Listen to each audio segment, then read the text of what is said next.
Picture this. I want you to picture this for just a moment. 19 years old. I started out, first of all, with a non-union shop, and probably in latter part of 1974, I left Kimball Glass. I started Kimball Glass, and I looked around, and I always had the ability back in my mind that, what do you want to do?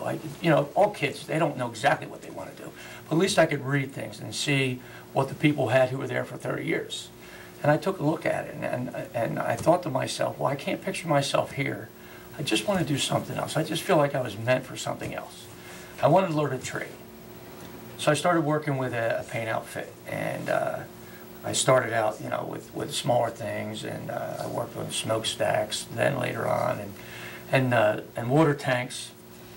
And through hard work, one of the union business agents had approached me and asked me if I wanted to join the union. Well, I really didn't know much about the union at that particular time, and they told me what they had to offer, pensions and health care and all these things that were important to most folks. And I didn't really understand the quality like back then as I do now. I was very young. I looked into it, and I joined. My first job at 19 years old was hanging off the Delaware Memorial Bridge.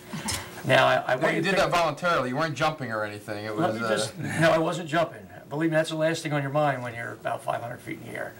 At the end of the day, I'll never forget this, after working very hard, and back then they really didn't have the spray guns. They had these pound brushes. They were like this big, and you strapped on a bucket on your side, and you constantly was dipped. There was no smack in the can like you see people do in houses, because there's a concept that anybody can be a painter. Well, that's true, they can, but not everybody can do it right.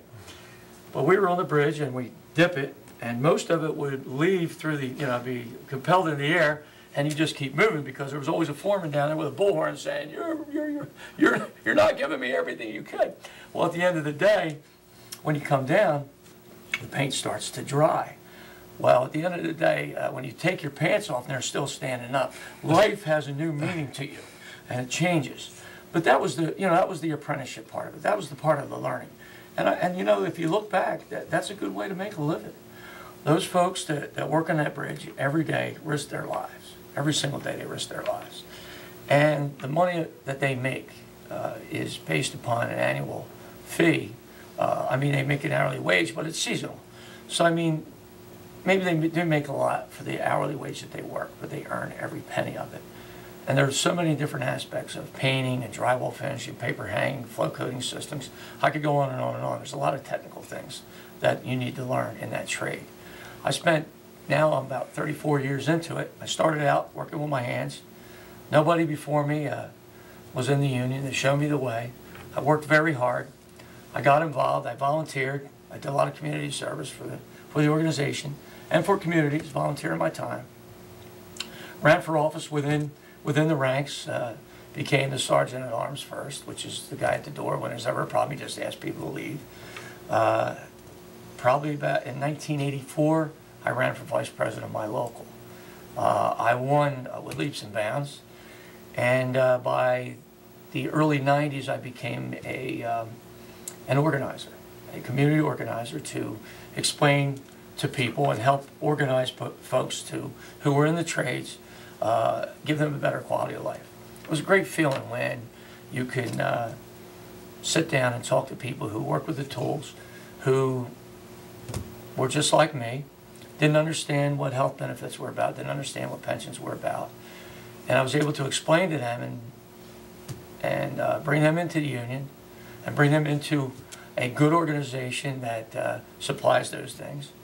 And to see them come to me later on and say, wow, I'm able to learn the trade to the fullest. I can get all the training that I need to become very versatile, so I can work more, make a little more money, have health care for my children so they're protected.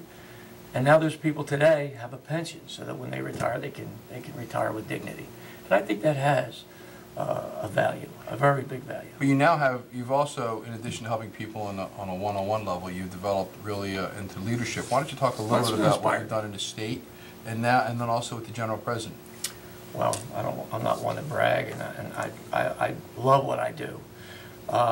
After working as an organizer for a few years, my general president came down and saw the work that I was doing and recognized me for my hard work and the ability to put together a plan throughout the state in the political arena, and also to educate our members through reading legislative bills, breaking down voting records, and doing seminars up throughout the state to educate our members on what's good, what's bad, how that works for them, and what they can get, the fullest that they can get from getting involved in politics and get involved in their communities.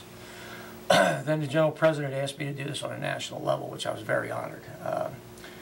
I have been doing this now for about 5 years. I cover 22 states, from Maine to Louisiana, doing the same very thing that I did on a state level. I've done a lot of volunteer work. And now you've brought, but at the beginning of this year, when the seat became available, you indicated to me and to others that you wanted to bring those same skills here, and you've been able to really translate those skills now to your position as a freeholder. Well, truthfully, I believe that the work that I did with my organization is about picking up the quality of life for the people that you represent, and isn't that what politicians are supposed to be doing? Maybe not making everybody union, that's not what I'm saying. But what I'm saying is, from the education that I received and the work that I did, enabled me to understand much better how you can make the quality of life a little better for everybody, whether you're union, non-union. Not only do we represent a couple 100,000 people nationally, I represent 10,000 small businesses who are very grateful for the work that we do. We have a program called Labor Management Cooperative Initiative, where labor and management sit together and they come up with the best ideas for efficiency, so there's better, there's safety on the jobs, there's ways that we can make the contractor money, because if we're not making our contractor money and they're not successful, then they cannot employ our people as it goes. Now, Wade, you and Nelson have also served on the empowerment zone together, so you've had a perspective to be able to share, management ideas or from the workplace, from a business perspective as well as from a labor perspective. I guess it's been really interesting for you two to work together and learn, a little bit from each other. No doubt. I mean, in fact, in my business, I have collective bargaining agreements here in New Jersey with 2 unions. So I've had a relationship with unions from the management side, Nelson, of course, from the labor side. The more Nelson and I spend talking with each other about labor management issues, the importance of good management, good labor, and the importance of supporting American business and buying American, creating good jobs, we share all that in common. I don't care whether you're looking at it from the business perspective or the labor perspective. We share that in common. And there may be some minor things just because of a matter of perspective. But let me tell you something. We share so much in common, and that by being together and working together on the Freeholder Board and providing those different perspectives, I'm convinced ultimately it serves for the benefit of the people of Cumberland County. There's no doubt about it. Now, Lauren, we've got about 5 or 6 shows ahead of us, and we're going to talk more about your plans for the clerk's office. But as we wrap up, we've got another minute or so where we can wrap up. Why don't you talk a little bit about that you've been visiting other clerk's offices and some of the things that you've seen, and then like a little bit of a teaser, and when we have our future show, we'll talk more about some of your plans in the clerk's office. Sure. One of the things that excited me about the opportunity to run for this office was the fact that it could use some upgrades. And as somebody that is of the generation that's technologically savvy, I'm looking forward to maybe implementing some of those practices. But what I've seen and what I've noticed in the other counties is that they're decades ahead of us as far as the technology is concerned, and what it's done for them is increase their productivity like you wouldn't believe. The statistics I found in Gloucester County were that the productivity of the clerk's office doubled with the implementation of a digital recording system that allows people to access records from their homes, from their businesses. It expedites the work of title agencies, real estate agents, attorneys, anybody that might be utilizing the clerk's office for business. And your plan, and we'll talk more about it over the next couple of weeks and into the next 2 months, but your plan really is to modernize the clerk's office to make it even more user-friendly for our constituents. Isn't that right? Yeah, the two main things I'd like to focus on are efficiency and then welcoming the public into the office, making it more user-friendly. One of the things they do in other counties is set up satellite stores so that it's more convenient for people to access have access to the records and the office services. I know we're all looking forward to hearing more about your ideas and your enthusiasm, and I think that you will be just a terrific addition to county government. I'm so pleased with the quality of the team that we've put together with Nelson Thompson and Lauren Van Emden and Wade Sjogren. It's the kind of quality that we've developed over the last number of years, and we're proud of all of our freeholders and our constitutional officers. When I first became a freeholder 12 years ago, one of the incumbents said to me, just be quiet and stay out of the way and you'll get reelected. Don't make a lot of noise. County government is the silent form of government. Well, my own personal view, and I think the view of my colleagues, is that because of the property taxes that you all pay us, we need to be an effective, vocal, visible form of government that improves the quality of life of the residents of Cumberland County.